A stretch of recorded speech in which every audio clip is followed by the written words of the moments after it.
விஜய் எனும் நான்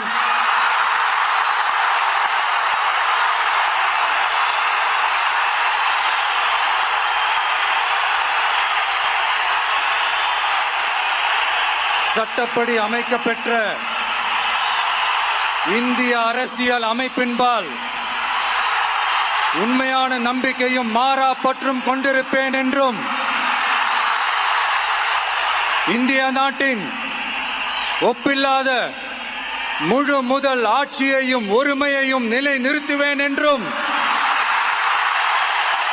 தமிழ்நாட்டு அரசின் முதலமைச்சராக உண்மையாகவும் உளச்சான்றின்படியும் என் கடமைகளை நிறைவேற்றுவேன் என்றும் அரசியல் அமைப்பிற்கும் சட்டத்திற்கும் இணங்க அச்சமும் ஒருதலை சார்பும் இன்றி விருப்பு வெறுப்பை விலக்கி